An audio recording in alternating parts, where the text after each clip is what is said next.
Hello everyone, welcome to my YouTube channel. My name is and yeah, this is another episode of Project Diversity, and with me today it is Miles Robinson.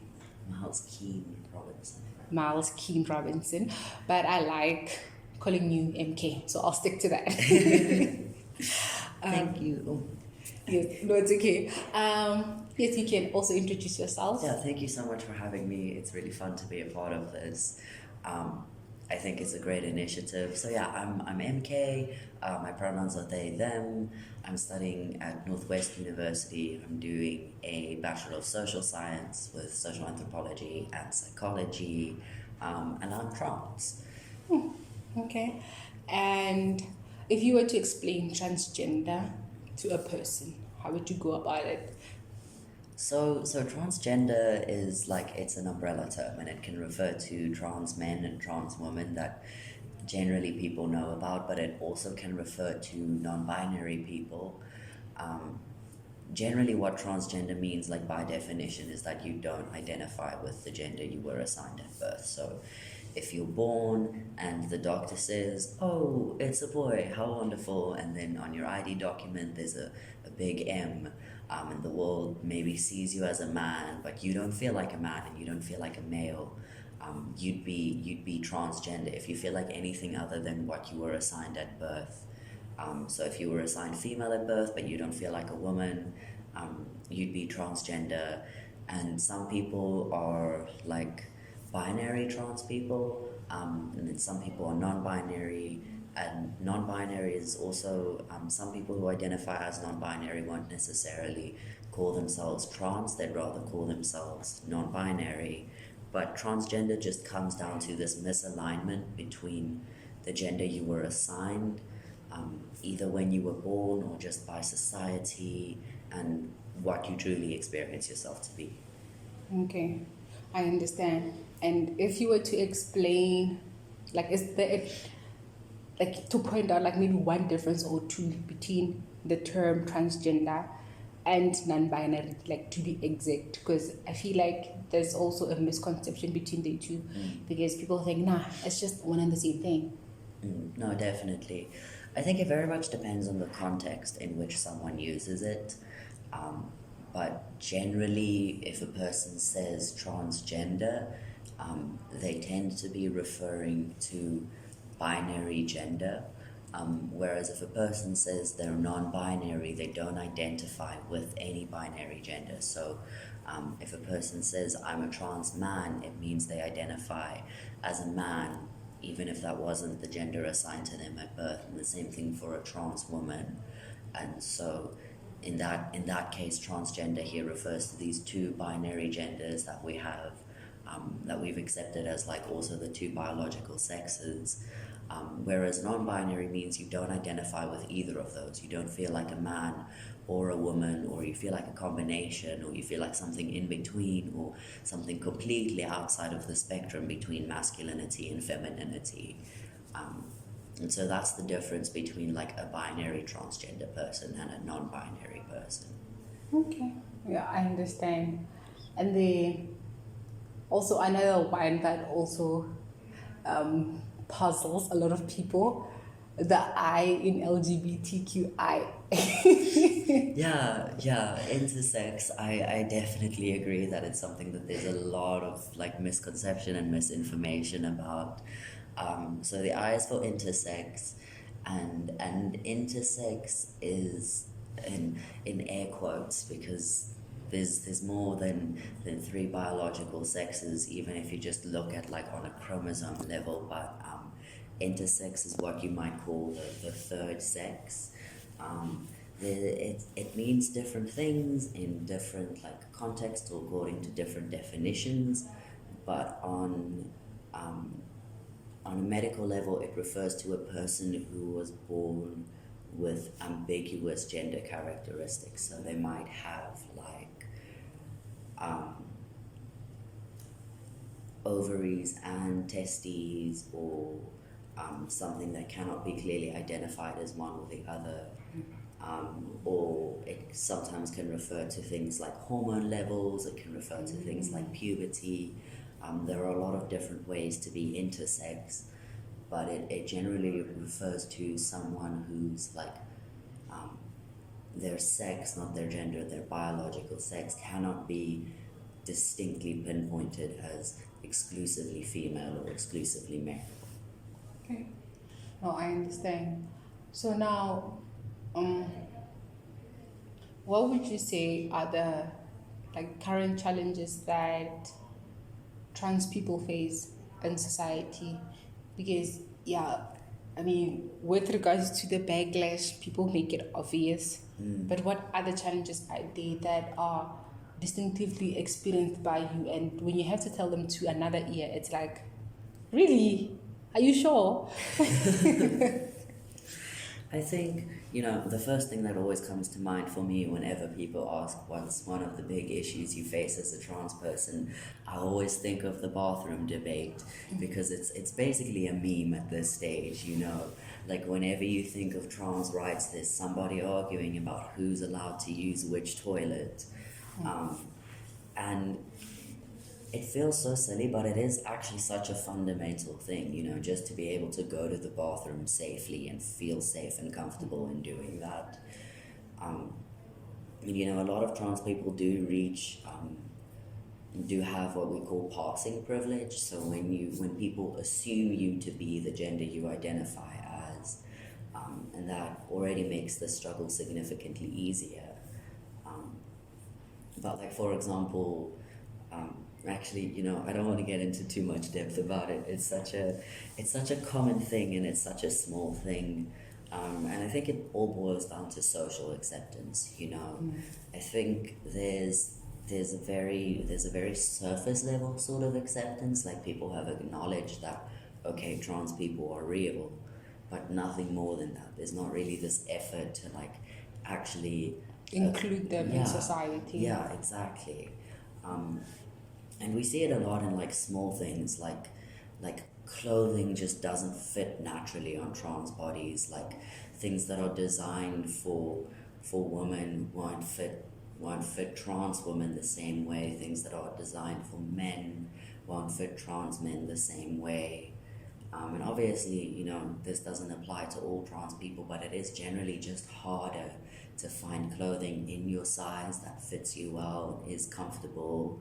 And if you're non-binary, you walk into a store and immediately the clothing in front of you is gendered. There's a big sign that says men, and there's a big sign that says woman. If you go to the kids section, it's the only place where you can find a gender-neutral clothing option. Yeah, that's true. Yeah.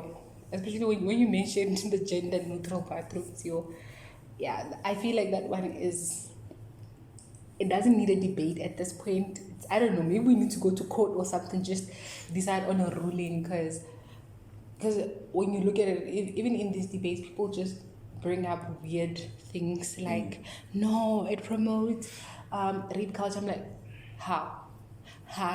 Yeah. So people always bring up weird things. So I agree with you. It's just a matter of like properly including the LGBTQIA plus community, because what they're doing at this point is just I feel like it's just tolerance. Yeah.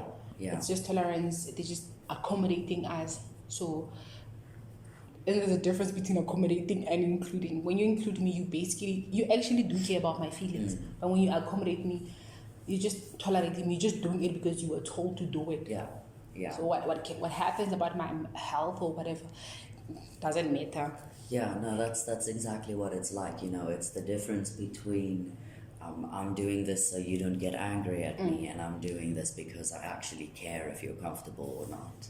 Yeah, and you also don't want people to think you're homophobic. Like, it's honestly a very huge topic if you look at it. Also, when you include the corporate businesses, every time when it's Pride Month, all of a sudden everybody's hanging a flag outside. We love rainbow capitalism. And then all of a sudden it's August, it's January, nobody cares. Y'all don't exist. We don't even want to hire you. No, absolutely. It makes me so sad. And you'll see these corporations like profiting so much off of like pride merch, and then a few months down the line you see them supporting political policies that are actively homophobic and actively harmful to LGBTQ plus people.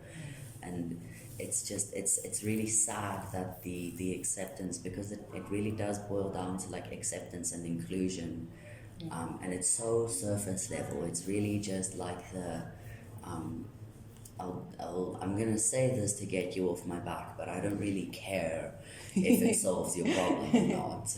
Yeah, that's true. Okay, and what I also want to know from you is, what is your view on transgender equality, or rather like the gender expression? Like, do you think it's something that is important, something that should be recognized and actually promoted? Yeah, no, absolutely. Absolutely, you know, because if you think about it, like gender expression is already inherent to our society. Like we already have what we call like feminine clothing and masculine clothing. And I mean, if you look at like a traditional like any kind of wedding, really, there's always some form of wear that the bride would wear and the groom would wear. So even in cisgender heterosexual normative society, we see gender expression. We see cis women expressing their gender, and we see cis men expressing their gender in one way or another. And so, you know, trans people should just be afforded that same opportunity. Like, and I think, you know, maybe cis people don't think about it as much, but if a cis woman is doing her makeup, that's her expressing her gender, you know, and she's sitting in front of the mirror and she's thinking, I look so beautiful, you know, she's feeling herself. And it's just the same for trans people, except they don't always get that opportunity. They're not always granted this opportunity to just feel themselves, to just express themselves. No, I agree with you. So if you would give someone advice who is questioning their gender identity, like, what would you say to them? You really don't need to figure out all the answers all at once, is the first thing that I'd want to say, because I think if you're questioning your gender, there's always so much pressure wherever it's coming from. If it's from like social media or even from yourself, it feels like there's so much pressure to now figure out exactly what label under which category and these pronouns, and you know, and it's really not. You need to, what you can rather do is sit down and figure out what makes you feel comfortable. What do you want to be called? Who do you feel safe telling about this? You can really take the time to experiment and say, I would like to try they, them pronouns, and then maybe after a while realize, no, this actually doesn't fit as well. I'd like to try he, him pronouns, or she, her, or neo pronouns. Like, you don't have to come out all at once and have all the answers about every part of your identity. Gender is fluid and it develops over time, and you can take as long as you need to before you know exactly who you are in that regard. Like, everybody else gets to go through puberty. You're allowed to do it as well. Yeah, I like the metaphor. No, I can totally relate. So that also kind of spoke to me, because I went through like the very same thing for the past 3 years, basically. So I totally agree with you. That's what I would advise somebody as well. Okay, and then to close off, I would like to know from you, how can we as a society move towards equality between people of all genders, including trans and non-binary people? Man, there's so much work that needs to be done in terms of really achieving gender equality in our society.